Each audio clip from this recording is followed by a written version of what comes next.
నేను నీకు ముందుగా పోవచ్చు మెట్టగానున్న స్థలములను సరాలము చేసేదను. యెషయా గ్రంథం 45 అధ్యాయం 2వ వచనం. ప్రేమైనటువంటి దేవుని పిల్లలారా, నీవు అనేక రకాలైనటువంటి ప్రయత్నాలు చేసి అనేక మార్గాల గుండా వెళ్ళి నిరాశ నిస్పృహతో ఉన్నావా?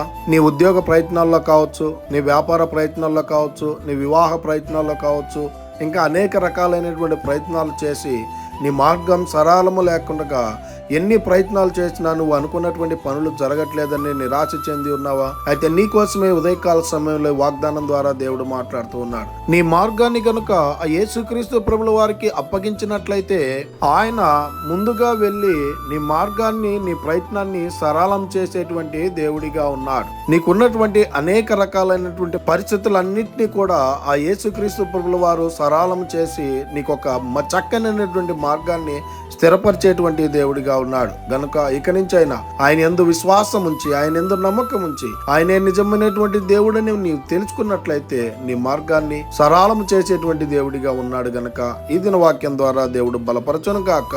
ఆమేన్. ప్రార్థన. మమ్మల్ని మిక్కిలిగా ప్రేమిస్తున్న ప్రియా పరలోకమందున్న మా తండ్రి, మీకే కోట్లాది వందనాలు, స్తుతి స్తోత్రాలు ప్రభా. ఈ ఉదయకాల సమయంలో ఈ వాగ్దానం ద్వారా మీరు మాతో మాట్లాడినందుకై వందనాలు ప్రభా.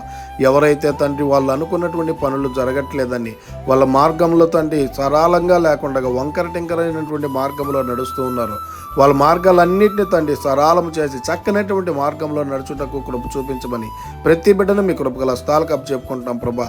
ఈ దినాన ప్రయాణాలు చేస్తున్నటువంటి వారి కొరకై, పనులు చేస్తున్నటువంటి వారి కొరకై ప్రార్థిస్తుండగా మీరే తోడై ఉండి నడిపించమని ప్రార్థిస్తూ మమ్మల్ని అందరినీ మీ కృపగల హస్తాలకు అప్పచెప్పుకుంటూ మీ కృపనే కోరుకుంటూ యేసుక్రీస్తు పరిశుద్ధ నామాన్ని అడిగి మరి ప్రార్థిస్తూ వేడుకుంటున్నాము తండ్రి.